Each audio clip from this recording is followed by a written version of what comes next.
ತೇಜ್ ಪ್ರಭು ನ್ಯೂಸ್ಗೆ ಸ್ವಾಗತ. ಪುರಸಭೆ ಸಂಕೇಶ್ವರ ಸಭಾಭವನದಲ್ಲಿ ಇಂದು ಕಾರ್ಯಕ್ರಮವನ್ನು ಹಮ್ಮಿಕೊಳ್ಳಲಾಗಿತ್ತು. ಪ್ರಧಾನಮಂತ್ರಿ ಶ್ರಮ್ ಯೋಗಿ ಮನ್ಧನ್ ಯೋಜನೆ ಕಾರ್ಡ್ ಮತ್ತು ಈ ಶ್ರಮ್ ಕಾರ್ಡ್ಗಳನ್ನು ಬೀದಿ ವ್ಯಾಪಾರಿಗಳು ಮತ್ತು ಅಸಂಘಟಿತ ವಲಯದ ಕಾರ್ಮಿಕರಿಗೆ ವಿತರಿಸಲಾಯಿತು.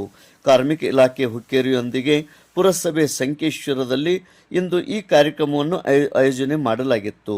ಶ್ರೀ ಮಲ್ಲಿಕಾರ್ಜುನ್ ಜೋಗೂರ್ ಕಾರ್ಮಿಕ ಅಧಿಕಾರಿ ಬೆಳಗಾವಿ ವಿಭಾಗ 1, ಶ್ರೀ ಮಹಂತೇಶ್ ಹಿರೇಮಠ್ ಕಾರ್ಮಿಕ ನಿರೀಕ್ಷಕರು ಹುಕ್ಕೇರಿ, ಶ್ರೀ ಅಜಿತ್ ನಡುವಿನ ಮನಿ ವ್ಯವಸ್ಥಾಪಕರು ಕೆನರಾ ಬ್ಯಾಂಕ್ ಸಂಕೇಶ್ವರ ಶಾಖೆ, ಪ್ರಕಾಶ್ ಬಿ ಮಠದ್ ಮುಖ್ಯಾಧಿಕಾರಿಗಳು ಪುರಸಭೆ ಸಂಕೇಶ್ವರ್, ಸಿಎಸ್ಸಿ ಕೇಂದ್ರದ ಮುಖ್ಯಸ್ಥರು ಶ್ರೀಮತಿ ಎಸ್.ಬಿ. ಖೊಡ್ಬಾಳೆ, ಸಿಎಒ ಮತ್ತು ಬೀದಿ ವ್ಯಾಪಾರಗಳು ಹಾಗೂ ಆ ವ್ಯಾಪಾರಸ್ಥರದ ಮಾಲೀಕರು, ಕಟ್ಟಡ ನಿರ್ಮಾಣ ಕಾರ್ಮಿಕರ ಸಂಘದ ಪದಾಧಿಕಾರಿಗಳು, ಸಂಘಟಕರು ಮತ್ತು ಕಾರ್ಮಿಕರು ಈ ಕಾರ್ಯಕ್ರಮದಲ್ಲಿ ಭಾಗವಹಿಸಿದ್ದರು.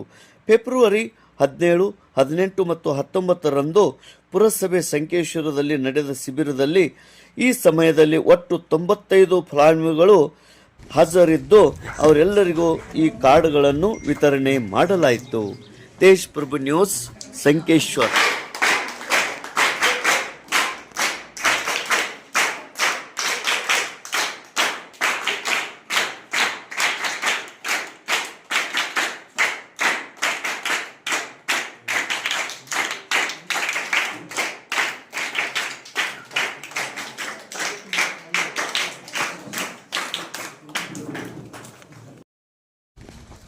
Yeah.